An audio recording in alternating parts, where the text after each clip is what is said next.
आज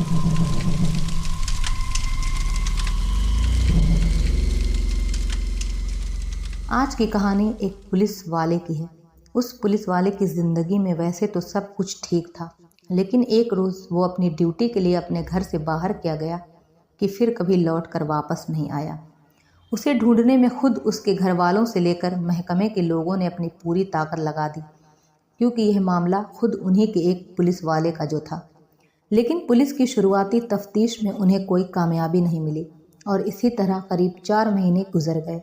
और जब पुलिस को एक दिन उस पुलिसकर्मी का सुराग मिला तो मानो हाहाकार मच गया। सुराग एक सुनसान किले में दफन कंकाल के रूप में मिला और तफ्तीश शुरू हुई इस पुलिस वाले की ब्लाइंड मर्डर मिस्ट्री की। जब इस कत्ल की गुत्थी सुलझी तो लोग बिना हैरान हुए नहीं रह पाए। इस मर्डर के पीछे प्यार, धोखा, षड्यंत्र जैसी मिली जुली तस्वीरें पाई गईं। यह उस साल की सबसे बड़ी मर्डर मिस्ट्री साबित हुई।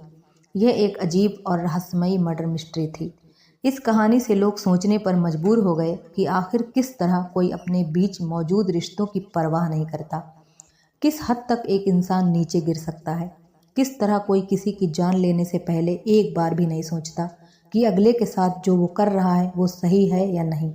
अपनी खुशियों की खातिर कई बार कोई इंसान हैवान कैसे बन जाता है, जैसे इस कहानी में हुआ। तो कहानी को पूरा जानने के लिए वीडियो में एंड तक बने रहें और अगर चैनल पर नए हैं तो चैनल को सब्सक्राइब करना ना भूलें।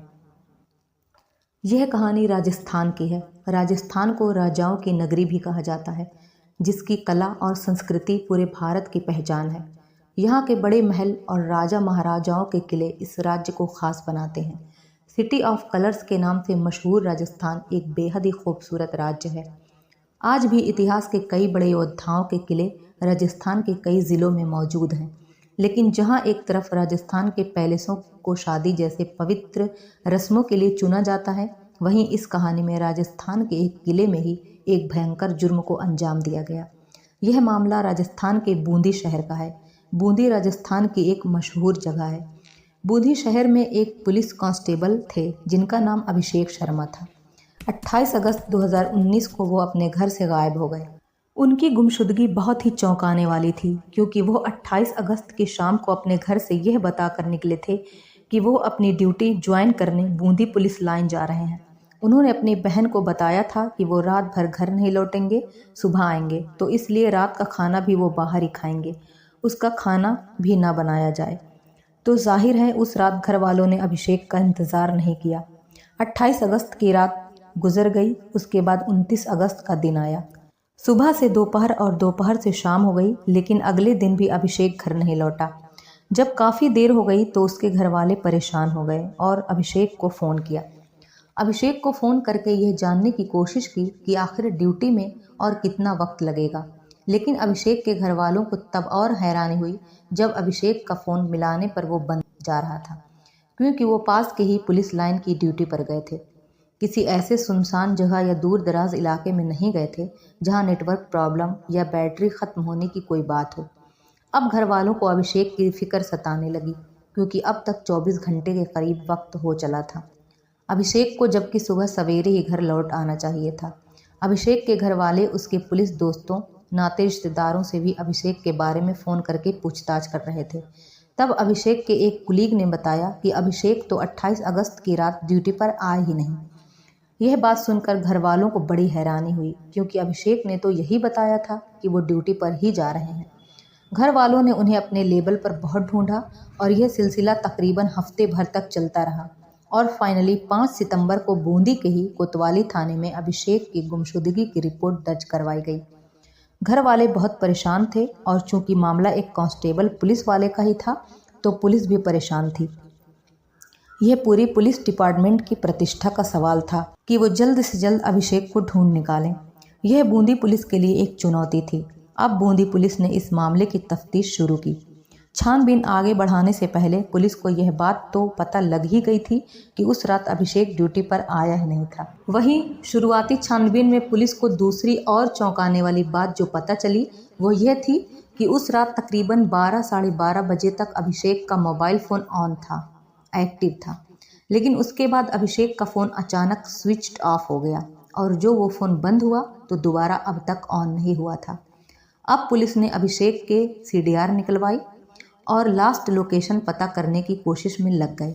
जब सीडीआर निकलवाई गई तो इस मामले में पुलिस को एक अलग दिशा मिली। पुलिस को पता चला कि उस रात अभिषेक बूंदी पुलिस लाइन आने के बजाय अपनी बाइक पर सवाई माधोपुर गए थे। सवाई माधोपुर में एक बौली नाम का कस्बा है, तो इस बौली कस्बे में सीधे वो बाइक पर गए और उसकी लास्ट लोकेशन बौली कस्बे की किसी पब्लिक प्लेस पर नहीं, बल्कि उस बौली कस्बे में एक सुनसान किला है, विजयगढ़ का किला। तो इसी किले में अभिषेक की लास्ट लोकेशन पता चल रही थी। तो आखिरी बार अभिषेक उसी किले में थे। अब पुलिस ने अभिषेक के घर वालों से इस बारे में पूछताछ की कि आखिर अभिषेक सवाई माधोपुर क्यों गया था, क्या वहाँ आपका कोई रिलेटिव रहता है। तब अभिषेक के घर वाले सवाई माधोपुर का नाम सुनकर चौंक गए और उन्होंने पुलिस को बताया कि सवाई माधोपुर में तो अभिषेक का ससुराल है, यानी उसकी पत्नी जिसका नाम दिव्या पाठक है उसका घर है। अभिषेक की शादी सवाई माधोपुर के जरवाड़ा गांव में रहने वाली लड़की दिव्या पाठक से हुई थी। आगे की पूछताछ में घरवालों ने बताया कि अभिषेक की शादी दिव्या से हुई तो ज़रूर थी, लेकिन दिव्या से इन दिनों अभिषेक के रिश्ते कुछ ठीक नहीं थे और दिव्या ने अपने पति अभिषेक से तलाक लेने के लिए अदालत में अर्जी दे रखी है और दोनों के बीच में कोर्ट केस चल रहा है। यह बात सुनते ही सबसे पहला सवाल पुलिस का यही था कि आखिर अभिषेक और दिव्या में तलाक तक बात क्यों पहुंची, उनके आपसी संबंधों में इतनी कड़वाहट क्यों थी। घर वालों ने पुलिस को बताया कि दिव्या की एक ममेरी बहन है जिसका नाम श्यामा है और श्यामा से अभिषेक के बड़े नज़दीकी रिश्ते हैं, यानी अभिषेक की अपनी साली से ही बड़ी नज़दीकी रिश्ते हैं। और जब से इन दोनों के बीच नज़दीकियां बढ़ी हैं तब से दिव्या यानी कि अभिषेक की पत्नी इस रिश्ते को जाहिर सी बात है एक्सेप्ट नहीं कर पा रही थी। उन दोनों के बीच इसी बात को लेकर काफ़ी झगड़ा होने लगा था। उसे अपने पति से नाराज़गी रहती थी। जब पहली बार दिव्या को इस रिश्ते के बारे में पता चला तो पति पत्नी में काफ़ी तकरार हुई और इसके बाद दोनों परिवारों का इन दोनों को समझाने बुझाने का दौर भी चला, लेकिन दोनों के संबंध कभी नॉर्मल नहीं हो पाए और फाइनली अभिषेक की पत्नी दिव्या ने तलाक की अर्जी दे दी और वो अपने माता पिता के घर सवाई माधोपुर चली गई और वहीं रहने लगी। पुलिस की आगे की छानबीन में यह भी पता चला कि अभिषेक की साली श्यामा भी बौली की ही रहने वाली है और वो सवाई माधोपुर ज़िले के अंदर ही आता है, जहां यह विजयगढ़ का किला भी है। जैसे ही पुलिस को यह बात पता चली, पुलिस को ये लगने लगा कि शायद इस मामले के पीछे श्यामा का हाथ हो सकता है।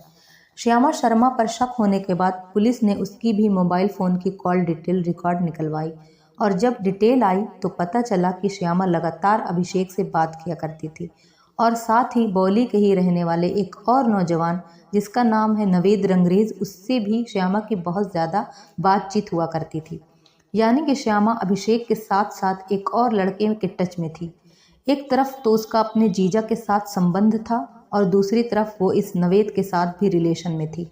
अब यह पता लगने के बाद पुलिस ने यह भी पता लगाना शुरू किया कि आखिरी बार जहां अभिषेक था यानी कि उस किले में, तो क्या श्यामा भी उस रात अभिषेक के साथ थी। जब श्यामा की लोकेशन का पता लगाया गया तो सामने आया कि उस रोज़ विजयगढ़ के किले में श्यामा और उसका साथी नवेद दोनों ही अभिषेक के साथ मौजूद थे। यानी पुलिस का शक यकीन में बदल चुका था।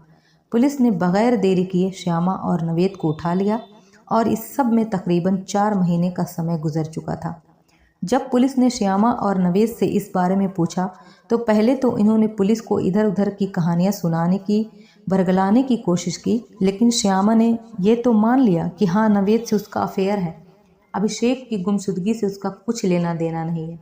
लेकिन जब पुलिस ने कॉल डिटेल को सामने रखते हुए सख्ती दिखाई तो फिर उनके पास सच्चाई बताने के अलावा कोई और चारा नहीं था और फाइनली श्यामा शर्मा और नवेद रंगरेज ने यह कबूल कर लिया कि 28 अगस्त की रात को उन दोनों ने मिलकर अभिषेक शर्मा का कत्ल कर दिया था। और न सिर्फ कत्ल कर दिया बल्कि अभिषेक की लाश को उसी विजयगढ़ के किले में दफन भी कर दिया। और ऐसा करने से पहले उन्होंने अभिषेक के कपड़े लाश से उतारकर एक सुनसान जगह पर जंगल में फेंक दिया था और जिस बाइक पर अभिषेक वहां तक पहुंचा था उसे भी चलाकर दूर तक ले जाकर एक अंधे कुएं में फेंक आए थे। कुल मिलाकर उन्होंने अभिषेक के कत्ल के बाद हर सबूत अपने लेवल पर मिटा दिए थे और ऐसा करके वे दोनों बिल्कुल निश्चिंत हो गए थे कि अब अभिषेक से हमारा पीछा छूट गया, अब हम पकड़े नहीं जाएंगे। लेकिन वो कहते हैं ना कि कानून के हाथ बहुत लंबे होते हैं, इस केस में भी कातिलों की गर्दन तक पुलिस के हाथ पहुंच चुके थे, लेकिन अभी भी सबसे अहम सवाल बाकी था कि आखिर श्यामा ने अभिषेक को मारा क्यों, जबकि श्यामा के कारण ही अभिषेक की शादीशुदा जिंदगी तबाह होने के कगार पर थी। अब श्यामा और नवेद से पुलिस यह जानना चाहती थी कि उन दोनों ने अभिषेक शर्मा का मर्डर क्यों किया।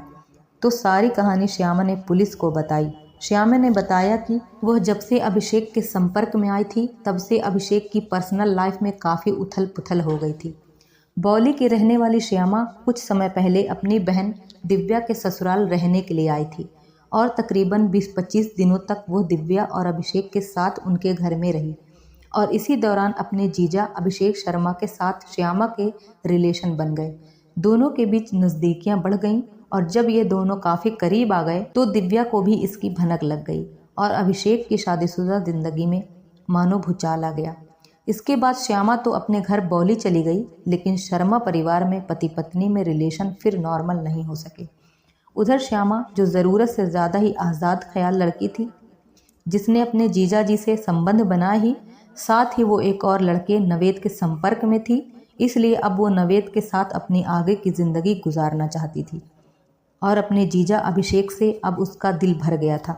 वो अभिषेक से पीछा छुड़ाना चाहती थी, लेकिन अभिषेक शर्मा ऐसा बिल्कुल नहीं चाहता था, क्योंकि एक तरफ तो श्यामा के ही कारण उसकी पत्नी दिव्या उसे छोड़कर चली गई थी और अब श्यामा भी उससे किनारा करना चाहती थी। तो अभिषेक की हालत बहुत ख़राब हो गई थी, ना वो इधर का रहा ना उधर का। वो किसी भी कीमत पर श्यामा को छोड़ना नहीं चाहता था। अब ऐसे में श्यामा और उसके प्रेमी को अभिषेक से पीछा छुड़ाने का सबसे सही तरीका यही लगा कि उसे बुलाया जाए धोखे से और उसका कत्ल कर दिया जाए। तो उन्होंने फाइनली मिलकर प्लान बनाया और प्लान के तहत 28 अगस्त को श्यामा ने अभिषेक को यह कहकर बुलाया कि आज मेरा बर्थडे है, तो आप आओ, मिलकर हम डिनर करेंगे और वक्त साथ में स्पेंड करेंगे। अभिषेक अपने घर ड्यूटी जाने की बात कहकर श्यामा से मिलने बौली के लिए रवाना हो गया और वहां जाने के बाद साली और जीजा ने एक साथ डिनर किया छोटी मोटी पार्टी के दौरान। और इसी दौरान श्यामा ने नवेद को भी बुला लिया और अभिषेक से उसने नवेद को अपना एक अच्छा दोस्त कहकर मिलवाया। एक खुशगवार माहौल में तीनों ने एक साथ वक्त बिताया और फिर बातों बातों में ही श्यामा ने अभिषेक से विजयगढ़ किला चलने की बात कही। तीनों ने यह डिसाइड किया कि रात को ही वो विजयगढ़ के किले में घूमने के लिए जाएंगे। अभिषेक शर्मा को इस बात की भनक भी नहीं थी कि उन दोनों के मन में इतना खतरनाक प्लान चल रहा है। उसी की मौत की साजिश के तहत उसे किले में ले जाया जा रहा है। वो भी श्यामा के साथ किला घूमने के लिए बहुत एक्साइटेड था। फिर तीनों दो अलग अलग बाइक से विजयगढ़ के किले में पहुंचे।